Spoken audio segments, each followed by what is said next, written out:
Welcome to the latest episode of the Lownie Report. We'll be reviewing what's been happening over the last month, including the relations within the York family and stories that Eugenie has cut ties with her father. We'll be looking at the release of the Epstein files, or rather the lack of release of the Epstein files. And we'll be looking at Andrew's move from Royal Lodge, which seems to have been hastened. So let's start on Andrew's move. So what's your take on the speed of the move now from Royal Lodge? So it's so fast that he might even be staying in Wood Farm while Marsh Farm is renovated. What do you think's behind this sudden acceleration of the plans? It's very interesting to see the new headlines that Andrew is moving out by his 66th birthday, which is in a few weeks' time. Because I think my own feeling was that he would dig his heels in, he would stay until October, which was the deadline for him to leave. I think clearly pressure's been put on him. Presumably he's been given some extra money. I think because they see the optics of him staying in Royal Lodge don't look good. I mean, the palace want him out of there as quickly as possible and perhaps into the sort of less obvious media glare of Norfolk. The chances are that it's clearly taking time to prepare Marsh Farm. He may well move to Wood Farm briefly, but this is an interesting development. And the stories of him going to the Middle East, those stories seem to have quietened down now. So how far this is press manipulation and how far it's true is very hard to establish. And talking of press manipulation, there was quite a prominently placed article in the Daily Mail this week, written by a lady called Olivia Fain, which was essentially in defense of Prince Andrew. And her take was that you can't really blame Andrew for his actions because he's a royal and that's just kind of the life they live. What's your take on the appearance of that article? Do you think that might be part of a coordinated PR plan? Yes, I think there is a coordinated plan. I mean, we're seeing it particularly through the Reach newspapers, who have been running stories both in OK, in the Mirror and the Express, saying that he is a victim, he's been victimized, he's basically suffered enough, he's never really been charged with anything. And this has popped up over the years, and there have been lots of attempts to demonize Virginia Giuffre and anyone who writes about this case who's critical of Andrew. So yes, I think this is a PR thing. I mean, there's also the press likes to sometimes be a bit perverse and change its views and balance things. And they may be just trying to provoke a reaction. I mean, the piece didn't really say anything, except as you say, we need to make excuses for the royals because they're not like us. But I think they do need to take responsibility for their actions. I mean, in some ways more so than the ordinary person because they have all these privileges. So it'll be interesting to see how that plays out and that's picked up. But there's clearly a whole series of different messages that are being pumped out at the moment to try and make Andrew more sympathetic. I think what's very interesting too is on Sarah Ferguson and where she goes. That's the big mystery. No one seems to know. She's gone under the radar. I know from talking to friends of hers that she's not in contact with a lot of her closest friends. But in some ways, she is the more interesting figure of the two because she is the one who we have no idea what she's going to do next. So what do you think Sarah's tactic at the moment is? And can you take us through how she's been able to rehabilitate herself so successfully after scandal after scandal? Well, I think her technique this time is to do what she's done before, which is probably to confess her sins, to make excuses. It's all down to her mother leaving at the age of 13 and her need to be a people pleaser. I think, though, she's running out of allies to feed that story. I mean, she had Oprah for a long time, and a lot of the American chat shows brought this stuff up. I think, now she's been seen to lied about her association with Epstein and when it ended. And I think just the way that she is grifted off the royal family, I think has turned people against her. So, I mean, places like Australia and America where she would have got refuge in the past, I think are less likely to give her that refuge. But I know she's been talking to reputation managers. She's always got lots of these people around her. She's still hoping to make some breakthrough, but I can't see anyone buying any more children's books from her. I can't see her endorsing products.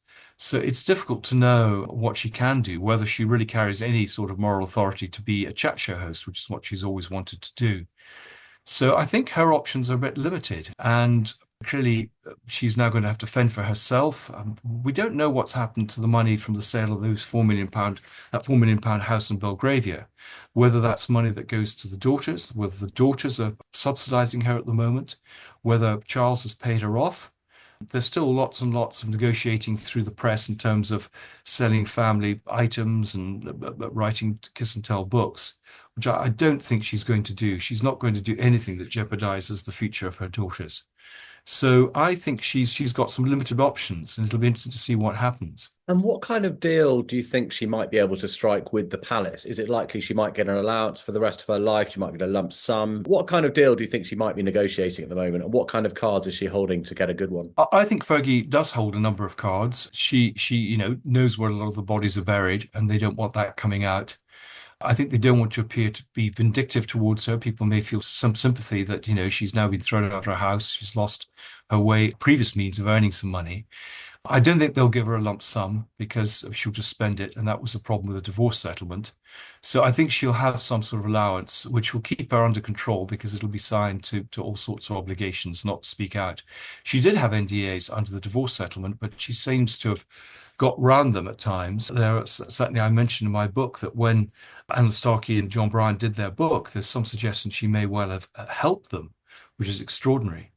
So I think that there still may be stories that she will sort of drop into the press through her sort of sources, just to keep the royals on their toes. There's clearly a chess game going on, and it'll just be interesting to see who blinks first. And what do we know about Eugenie's reported estrangement from Andrew? Well, I took this story with a slight pinch of salt. I mean, the daughters have gone through all sorts of scandals that their parents have inflicted. I mean, perhaps the most serious was the 2010 Selling for Access story. They've stuck with the parents. I mean, they've been very loyal. I mean, they've been very loyal to the royal family. They've never criticized anyone. So I find it odd, but I mean, clearly is a personal thing here. Eugenie, I think, is part of this. I think is about distancing themselves from the parents because they're toxic and they damage the brand, the Eugenie and Beatrice brand.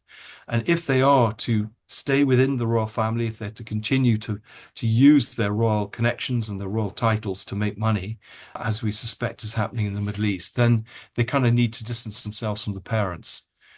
So I think that's pushing it more than any sense of disgust against the father and his actions. I mean, nothing really has changed there. We know that he was involved with young women. We know that he's a liar. We know that he abused his position as a trade envoy. I mean, none of this is going to be a surprise to them.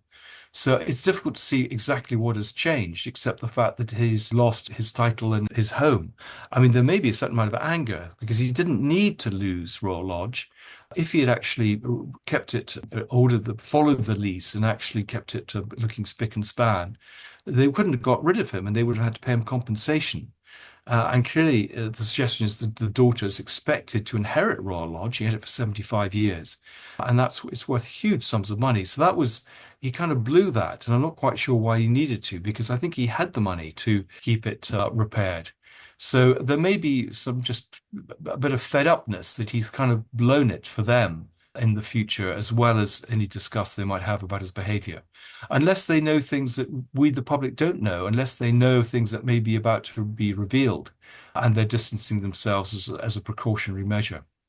But all this has to really be speculation. They are a tight bond family, and in some ways, if they're going to break with their father, they should be breaking with their mother too, because she's an equal embarrassment. You cover Beatrice and Eugenie's upbringing in the book. Can you just give us an overview of what their upbringing was like, what their relationship with their parents was like, and the kind of world that they grew up in? Well, in some ways, they were brought up by nannies and protection officers, and that may be why they're reasonably normal. The fact is that Andrew was away a large part of the time in the Navy, either on bases or at sea. The mother was away a lot. I mean, she would often spend weeks in the States, just flying back for the weekend. And so I think, it was a slightly, I would say, lonely childhood, not a conventional childhood, a bit of an ab-fab childhood because the mother was so kooky and weird. Lots and lots of being introduced to famous people, everyone from sexual predators like P. Diddy and Peter Nygard through to Harvey Weinstein and Epstein, but also, all sorts of stars. I mean, the children are sort of mixing in these circles themselves now, particularly close to the Branson family. often went on holiday on the Abramovich yacht. So the parents like hanging out with the rich and famous, and they've passed that on to the children. And I think there was a lot of that, a lot of very nice, luxurious holidays and travel. One of the criticisms of the children as they grew up was just how much time they took away on holiday. I mean, clearly there was some boarding school. They went away to university, so there was some, again, distance from the parents at times of their life. But it is a close family. I mean, a lot of this, I think, is for the camera. But one of the things that emerged when I interviewed people was that Fergie likes to make out she's this great mum, lots and lots of pictures of her with the children. But actually, she kind of passed the children back to the nannies as soon as the photographers were gone. And, a slightly cynical playing off the happy families, I think. So there may be all sorts, as we're seeing with the Beckham family, all sorts of hidden tensions, which are only coming out now that they're grown up and perhaps can reassess their childhood. And can you contrast Princesses Beatrice and Eugenie with their cousin? Yes, I mean, Beatrice and Eugenie, I think, are quite close were quite close to William and Harry, particularly Eugenie and Harry. I think the children of Zara and Peter Phillips, again, are quite close to them, similar sort of ages, similar sorts of interests. I mean, they live in the Cotswolds. I think the Edward relationship is more tricky because they're clearly much younger. Princess Louise is only, I think, in her early 20s, and the Earl of Essex is still at school. So I think that's slightly more distant. And I think also it reflects the relationship between the brothers. I mean, Andrew and Edward, though they were only a couple of years apart, are not that close. I mean, they're very different characters. So I think that the interesting relationship possibly is with William and Harry, because clearly their future of the children, of the York children, rests now with William. They need to keep in with William. And they need to be careful about antagonizing William, who's keen to clear out the stables and have a sort of clean break with some of the scandals of the past. So it's a delicate sort of balancing act at the moment. But similarly to the Beckhams, with Andrew and Fergie, they made a choice, didn't they? That their children were to be princesses, that their children were to be HRH.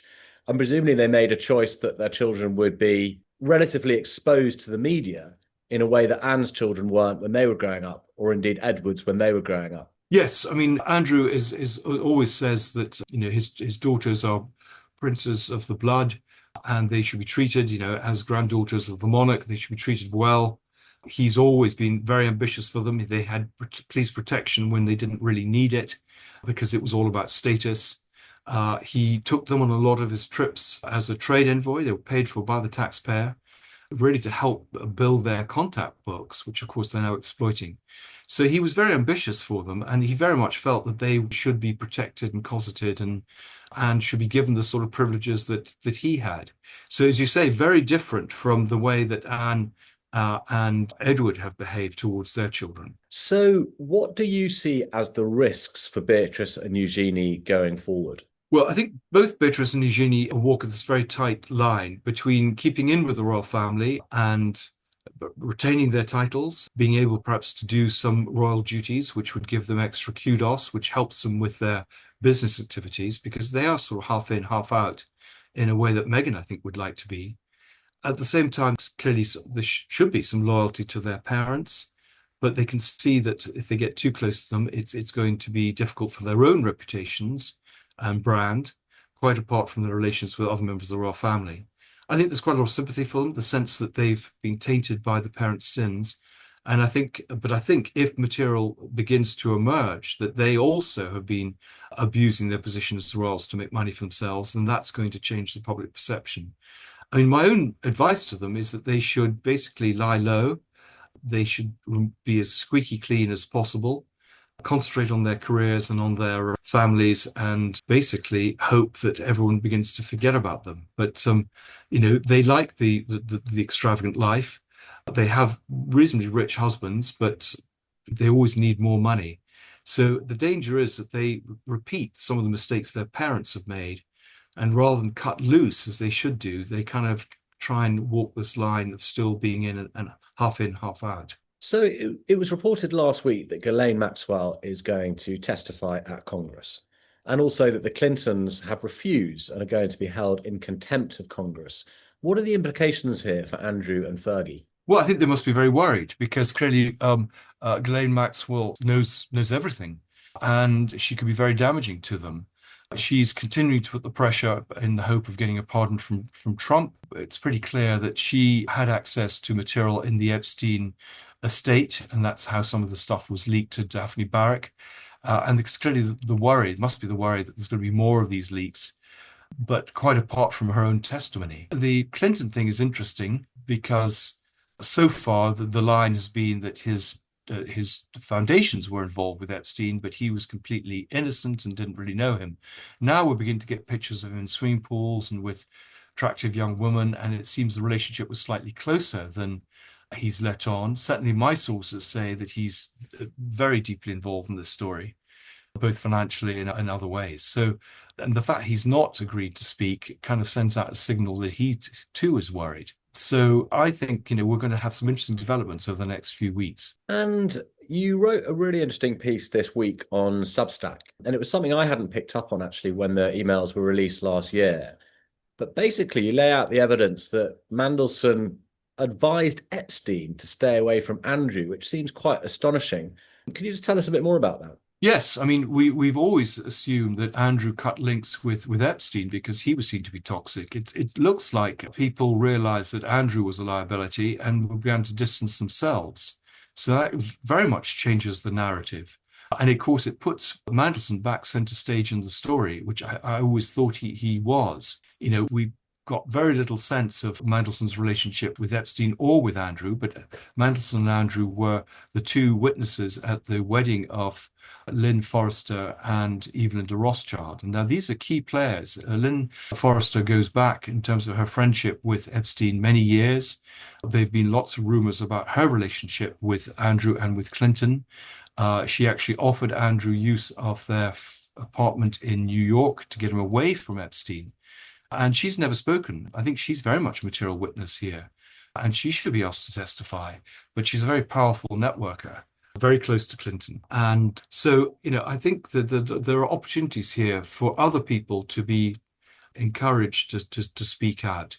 But everyone clearly is absolutely terrified of saying anything, and they're presumably all going to plead the Fifth Amendment. And another thing that you picked up on in a recent article was the hint within the Epstein files that Andrew may have given a character statement for Epstein during his initial trial for procuring a child for prostitution. What more do we know about that? Well, we don't know that much, except that he was prepared to support his friend. I mean, this is the way that Andrew was used by Epstein to give respectability and to Epstein.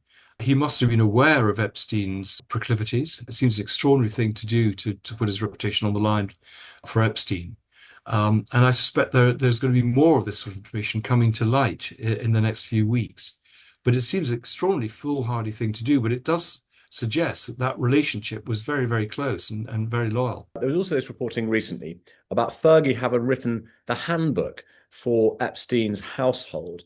Just take us through what that suggests, and also just remind us of the way the Yorks treated their staff. Yeah, one of the interesting disclosures is that there was a so-called English Duchess who wrote the sort of manual for how to treat guests in the Epstein properties. It does sound like it was Sarah Ferguson. I mean, some of the things that she was offering to guests are very much the sort of things that she offered to guests at Sunninghill, including condoms, for example, in the bathroom, but very expensive toiletries, very generous, very extravagant in terms of her hospitality, and that's contrasted with the way that she treated her staff, which was a bit like Meghan. I mean, huge turnover of staff, played off staff one against the other, was pretty bipolar in her dealings with staff. One moment they would be her best friend, the next she would be cutting them loose, rather like a sort of teenage girl, and some of them have remained quite loyal. I mean, I talked to Colin Tebbett, who was her driver, who had been the driver for Diana, very loyal still to her, but a huge turnover, particularly of nannies and cooks and things. I think you just got fed up with her behavior. And she was very demanding. She would often come back late and expect them to prepare meals for her. People had been working all day. She would ask them to prepare meals and then go out and not eat the meal. She would ask for several meals to be prepared, so she couldn't choose between them. She would ask people to come in and, I don't know, particularly on holiday, fill baths with ice and stuff, or get people at 4 o'clock to find a roast pig for dinner that night. I mean, she could be very demanding and difficult. And as a result of that, staff didn't really stay very long. But again, they all had very strict NDAs. They've been very reluctant to talk. I did talk to one who had stories about how she had been warned against Andrew, who was very handsy, particularly if you were giving people baths and things like that. There was stories of bugs in the staff quarters, that they were actually putting their own staff under surveillance. So some pretty strange behavior for employers. So you released a fascinating chapter from Entitled yesterday, which looked at the reality behind the Newsnight interview. Firstly, could you just give us an overview of what actually happened there? And can you also just start with talking about Beatrice's role in that interview? Yes, well, I mean, the Newsnight interview is really with everything changed for Andrew. I mean, that was the sort of the nail in the coffin, and that's when he lost his basically his royal status. He'd been encouraged to do it by two people, really, Beatrice and by Amanda Thirsk, his secretary. Everyone else, including Jason Stein, his PR man, had said, don't do this. It broke all the rules of giving interviews, where you have prescribed limits, you have some control, you have people there. And they seem to have allowed this very wide-ranging discussion. Now, the number of journalists have made their reputations off the back of the Newsnight interview, which was very well conducted by Emily Maitlis. And the story that's sort of been presented is that Newsnight have been trying to get this interview for months. The reality is that Newsnight have been talking to the palace about an interview on Pitch at the Palace, not actually a particularly hard-hitting interview.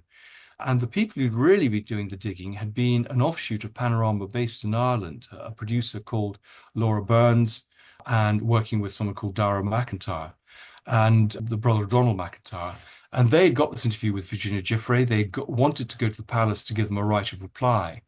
And I think the palace took the decision that, they had to sort of get this away from Panorama. And so they kind of said that they would do an interview with Newsnight. Now, Panorama and Newsnight then combined forces. Laura Burns then briefed Emily Maitlis, but this only happened 72 hours before the interview took place. So the stories of all these meetings and negotiations and stuff to bring this about didn't come from Newsnight. They actually came from Panorama. And I think the record needs to be set straight. Laura Burns got no credit in the program when awards were given and indeed film rights were sold. She and her team got no credit. She actually became pretty disillusioned with the BBC and left and now has a job outside television. And how would you rate the BBC's willingness and success in investigating Andrew over the last 15 years? Well, the BBC, are very proud of the Newsnight interview and claim that, they were the ones who kind of set Andrew on his decline. But the fact is that they were very nervous of anything. They had actually shut down various investigations. They were nervous of going certain places. And that's why it's interesting that it was an offshoot in Ireland rather than a body in London, for example, that was involved in this program. So I think they redeemed themselves, but eventually, there certainly wasn't a huge appetite to cover this story in the BBC beforehand. So do you think the deference that's shown to the royal family is still very much in evidence at the BBC? Yes, I think there's deference in all the institutions, whether it's the armed forces, the police, diplomatic service, civil service. It's very difficult to get any information about the royals. People won't talk. FOI requests have declined. To a large extent, they're seen as special, that the dignity of the monarchy will be affected by any sort of criticism. And my argument is the dignity of the monarchy relies on them behaving well, not by being protected. And in fact, if we have proper accountability and transparency, that will actually hold them to behave better. At the moment, they know they can get away with bad behavior, and so why should they behave properly? So I do hope that there's been a bit of a sea change since Andrew has had to step down from everything in the last few months, and that people will be more prepared to ask questions and to put them under scrutiny. And I think this is particularly true of Parliament. We have the Crown Estates being looked at by the Public Accounts Committee. Well, I hope they will do that properly. It isn't a whitewash.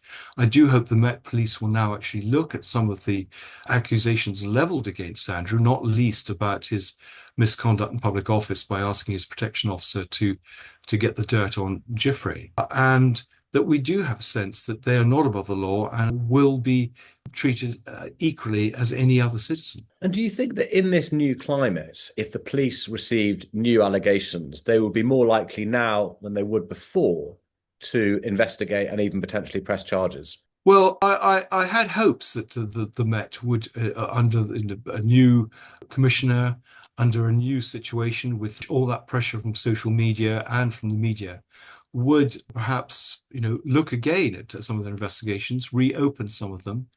And certainly, if people brought forward new information, I've offered information to the National Crime Agency, nothing's happened.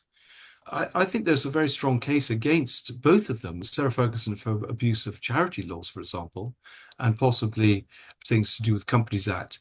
And I think there's certainly a case against him, not just on sex trafficking, but on misconduct in public office and taking bribes. I mean, there's plenty of evidence of that and commissions. So I'm not hopeful, unfortunately, but I mean, you never know. Maybe pressure will be put on these institutions to do more than go through the motions. And there was a brilliant documentary about the Fake Sheikh scandal on Channel 5 this week, and you were one of the contributors to that.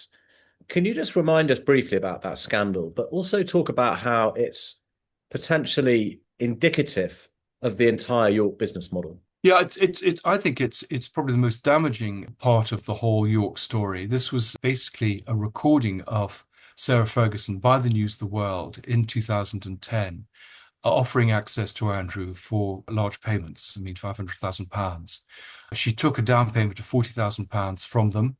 She subsequently denied, I mean, it's all captured on tape, which you can see on YouTube, said that it was all, she was set up. But the reason the News of the World had actually done this sting using this man called Masih Mahmoud, the fake sheikh, was because there were lots and lots of stories of Fergie selling access to Andrew, particularly his role as a trade envoy in Azerbaijan and Kazakhstan, going around. And so I don't think there's any doubt that this was in the public interest to do this sting. She did try and sue Mahmoud later when he was sent to prison on a completely separate charge. But it was damaging. And I think it's a very good program because it kind of pulls things together. It shows how the PR machine responded to this. She gave a pretty cringing interview to Geordie Gregg, who's always been a great supporter of the royal family, in her paper. And it was one of the bits where she's now been caught out because she was making all sorts of claims about links with Epstein, which have subsequently been shown to be untrue, and that she'd broken contact. But as you piece the things together, you see the sting and you see the attempts subsequently to try and take the sting out of the sting, shall we say. She certainly went on Oprah very, very soon afterwards. She did documentaries about finding herself. She produced another book called Finding Sarah. So there was a big concerted campaign to try and distance herself from that, to draw a line in the sand and say she was a changed person. This wouldn't happen again. But of course it does, and that's always the problem, that she never learns from her mistakes. But it is damaging, and the fact it's been brought out again with many of the key individuals in the story, Paul McMullen and Paul Samurai, who I've never seen interviewed before. I think it's just more ammunition that's now being leveled against her as opposed to Andrew. And what does it tell us about her role in the business of being the Yorks, as it were? Is she the kind of front person? Yes, I think, everything is focused on Andrew, but I think she's kind of the brains behind Andrew. He's kind of just pointed in the right direction and then does what he's told. And he's clearly the one with the profile. But they certainly work very closely together. I know when they were in New York, the consulate there complained that she was always hanging around at events, getting herself invited to things that she wasn't invited to. They would have to find extra places for her at meals. She was busy picking up business cards from all sorts of people. She saw these when he was meant to be promoting British trade as an opportunity to promote herself and to get in there. And that's sort of what they've done with the children. I mean, that when they went on these trade trips, that's what was happening there too. They were being introduced to useful people, and those contacts are now being utilized. So, I mean, she was very much, an equal partner, even I would say one of the driving forces. I mean, she's the one who has, in some ways, much more need for money than Andrew. Well, she's the one who gets into debt and needs to find her way out of that. It was to pay Johnny O'Sullivan, one of her assistants, that they nobbled Epstein. So I think she's got away very lightly in everything. Everything's been focused on Andrew, when I think she's an equally important player in this story. And how much more difficult will it be for them to carry on with these kinds of schemes now that she's no longer a duchess and he's no longer a prince or a duke? Well, I think even without their titles, there are plenty of people who still believe that they're members of the royal family, still have some sort of kudos and contacts, particularly places like the Middle East and the Far East. So, and the Central Asian republics. So I think that these, and China even, I think these activities will continue, perhaps not as quite as extensively as before. It's interesting that she's closed a number of her companies, but it will just be a bit more under the radar. I don't think had a whole series of Chinese spies in their orbit. She worked very closely with a man called Johnny Hon, who paid her a large sum of money each year for being a director of one of his companies, which neither he nor she can explain. So, I think these people like Johnny Hon will remain loyal to her. They'll just be slightly more discreet about the way they operate. I mean, one of the things that Johnny Hon did with her was to use her as a bait to draw in Chinese investors to this company, Gate Ventures.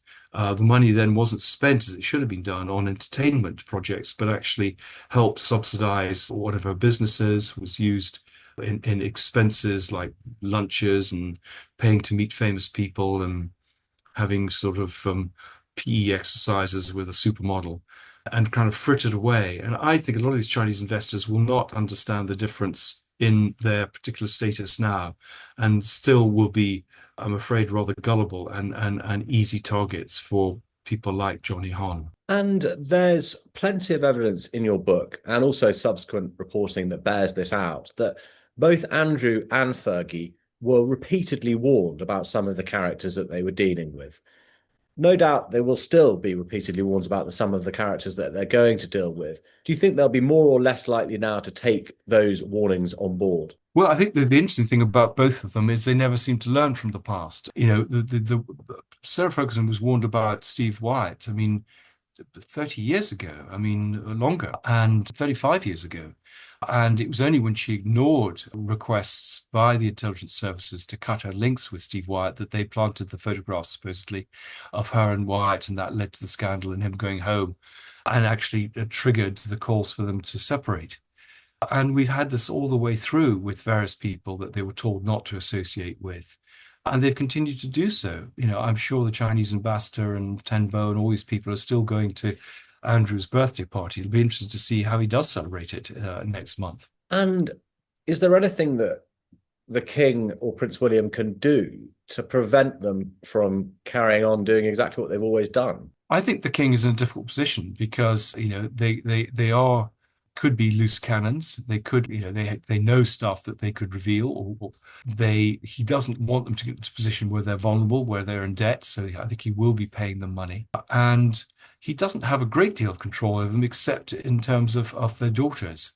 And if he is paying them some sort of a stipend. So, his options are limited. And, in some ways, he's better keeping them inside the tent than outside the tent, though he knows that clearly that doesn't play well with the public. And if he gets too close to them and they get up to mischief, he's compromised.